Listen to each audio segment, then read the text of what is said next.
경제에 관한 궁금증은 무엇이든 물어봐. 경제도사들이 속 시원하게 풀어줄 테니까. 경제 고민 해결 프로젝트 물어봐요. 경제도사!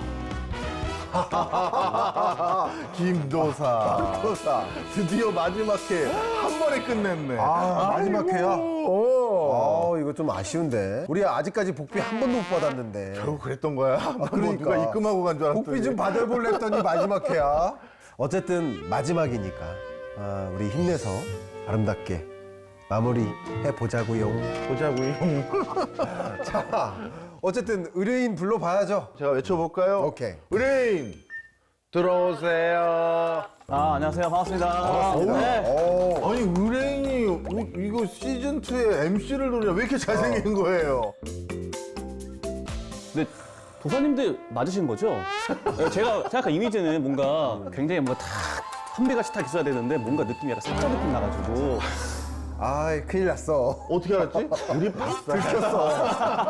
들켰어. 그래요? 어쨌든 도대체 뭐가 궁금해서 이 자리에 오신 거예요?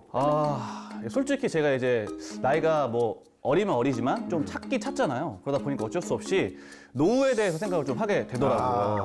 그래서 제가 프리랜서다 보니까 언젠가는 이 일을 그만두게 될 텐데 저 같은 프리랜서나 뭐 젊은 친구들이나 어떻게 하면 노후 대비를 좀 잘할 수 있을까 해서 찾아오게 됐습니다. 아마 우리 알지? 이거 시청자분들이 계셔. 시청자분들의 고민이 역시 똑같을 것 같아.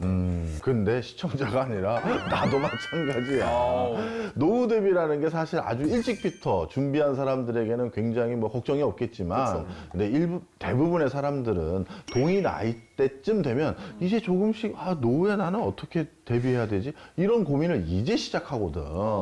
그래서 동이는 노후 준비 지금 하고는 있는 거야? 생각해보면은 뭐 한다고 하는 건 같은데 잘하고 있는지 모르겠다. 그럼 친구들 중에는 혹시 노후 준비하는 친구들 있어? 주변에 뭐 가장 기본적인 건 저축을 많이 하고요. 뭐 조금 더 한다면 막 주식 같은 거 하는 친구도 있고. 근데 잘하는지는 모르겠고 약간 그 정도는 하는 것 같아요. 그 정도? 그러면 동이가 사회생활 시작한 거는 이제 얼마나 된 거지? 제가 졸업을 하고 바로 여기에 들어왔기 때문에 지금 한 4년 정도 된 것 같아요. 네. 그러면 사실은 그때부터 노후 준비를 시작했어야 돼. 그때부터요? 그럼. 노후 준비는 그 늙을 노예 비유 이런 느낌 아니에요? 아니야. 말씀 좀 해주세요. 실제 이 인생의 후반기라고 하잖아. 후반기에 들어오신 분 입장에서 생각해봐. 생각보다 그 후반기가 금방 찾아와. 그러니까 동의는 앞으로 얼마나 더 일할 수 있을지 장담할 수 있어? 장담 못하지? 절대 못하죠. 그러니까 결국 사회 진입하면서부터 노후 준비를 해야 된다는 거야. 그래서 미리 준비가 필요하다는 건데 국민연금공단에서는 2020년 조사한 게 있거든. 거기서 뭐라고 했냐면 노후에 필요로 하는 최소 생활비는 개인 기준으로 월 117만 원. 그런데 부부 기준으로는 195만 원. 그럼 적정 생활비는 개인 기준으로는 얼마가 되냐면 165만 원 정도가 되거든. 그리고 생활비 기준으로 부부 기준으로는 268만 원까지라고 발표가 된 바가 있어. 90살까지 산다고 치고 대충 한 6억? 그렇게 되네. 정도가 필요한 것 같은데 6억은 저는 안 될 것 같아요. 자, 그래서 내가 아까 말했잖아. 사회생활 시작하자마자 뭐 해야 된다고? 노후 준비를 시작해야 된다고. 그래서 노후 준비는 결국 시간과의 싸움이다. 이렇게 생각하는 게 좋아. 근데 그래도 6억은 너무 큰 돈은 아니에요? 아니야. 그런데 노후 준비를 일찍 시작하면 그 부담이 급격히 줄어들거든? 예를 들어서 월 3% 복리로 60세까지 1억을 모은다고 생각해봐. 그러면 20세부터 저축을 하면 얼마씩 매달 내면 되냐면 11만 7천 원만 저축하면 돼. 그런데 30세부터 시작하잖아? 그럼 매월 얼마가 내야 되냐면 18만 2천 원 내. 40대 시작한다. 그럼 매월 무려 31만 8천 원. 50대 시작하면 얼마죠? 73만 원? 이야, 어마어마하지. 동의는 지금 그럼 뭘 해야 된다고 생각해? 제가 지금 뭘 하면 그래도 저한테는 그게 있지 않을까요? 국민연금 같은 게? 그것도 있지만 우리가 원하는 대답은 저축이었어.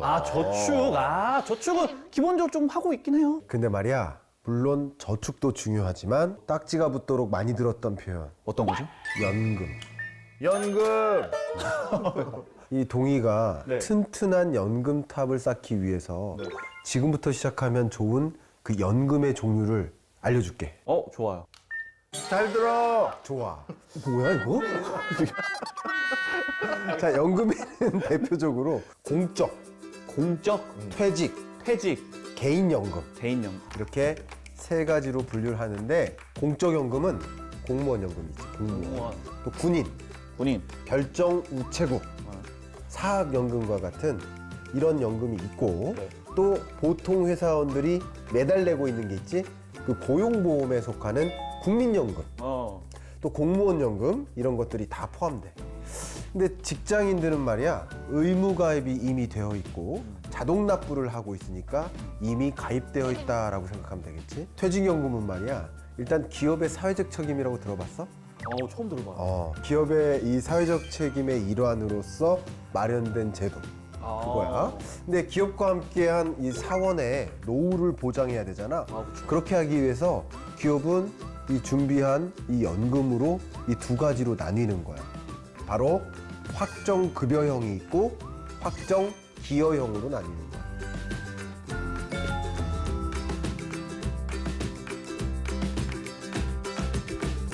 마지막으로 동의를 위한 연금이 또 하나 있어. 뭐가 있습니까? 바로 개인연금.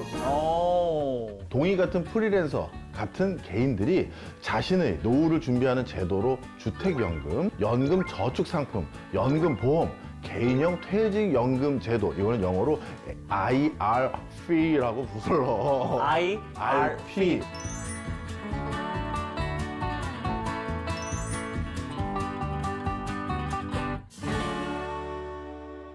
제가 알기로는 연금 보험이랑 연금 저축 상품 이렇게 두 가지가 있는 게 알고 있는데 이거 두 가지 다 가입을 해야 되나요? 연금보험과 연금저축상품은 국민의 노후를 책임지는 국민연금 플러스 안정적인 노후 생활비 보장을 받기 위해 가입하는 일종의 연금 상품이라는 공통점이 있어. 그런데 두 상품을 비교하면 명확한 차이가 있거든. 그게 뭐죠? 먼저 납입 한도가 다르다는 점이 분명한 차이가 있고, 연금보험은 저축성 보험 상품이라서 납입 한도가 별도로 없는데, 연금저축은 가입 금액에는 제한이 있어. 소득세법에 따라서 연간 1,800만 원까지 한도가 있지. 그래서 가입 전에 한도를 따져보는 게 좋아. 또 있어. 판매처도 달라. 자, 연금보험은 생명보험사에서만 판매하고 연금저축은 생명보험사뿐만 아니라 손해보험사, 증권사, 은행과 같은 다양한 금융기관에 걸쳐서 판매하고 있다. 또 하나 다른 점이 있다면 바로 연금보험은 비과세라는 게 다른 거야. 비과세. 연금저축 상품은 세액공제가 되지만 연금보험은 따로 세액공제 혜택은 또 없어. 복잡하지? 제가 듣고 있는데 뭐가 더 좋은 건지 뭐 알 수가 없는데 지금. 그러게, 나도 설명했는지 좀 힘들다. 어떻게 되는 거예요? 자, 일단 연금보험에 세제 혜택은 물론 없지만 대신 연금 수령할 때 비과세 혜택이 부여될 수 있으니까 굉장한 혜택이라고 볼 수 있고, 또 대신에 연금저축에 가입한 근로자는 연말정산 때마다 세액공제를 또 받을 수 있으니까 또 급여액을 확인하고 총 급여액에 따라 이 공제 한도와 세율을 미리미리 체크해 두면 좋지. 혹시 근데 연금보험을 가입하신 분들의 혜택은 뭘까요? 연금보험에 꾸준히 납입한 금액에 대해 매기는 이 이자를 받을 수 있는 거야.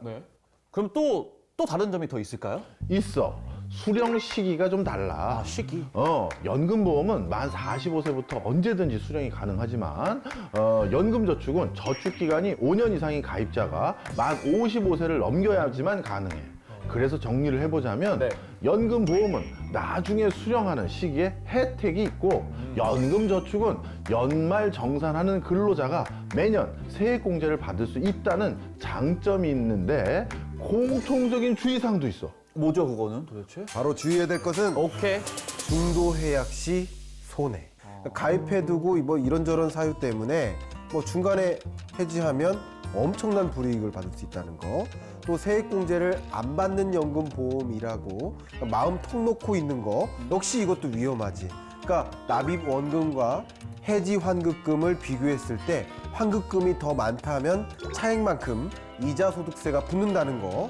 그러니까 자신의 상황에 맞춰서 상품을 잘 선택할 필요가 있겠지. 이제 동희에게 남은 건 동희에게 잘 맞는 연금 상품을 슬기롭게 선택해서 오랫동안 꾸준히 거기에 적립을 하는 게 무엇보다 중요하지.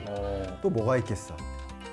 너의 가장 큰 재산, 건강하게 오래 살아야 되잖아. 아, 맞아요. 너의 건강을 관리해야 된단 말이야. 네. 또 그래도 만약에 불안하다.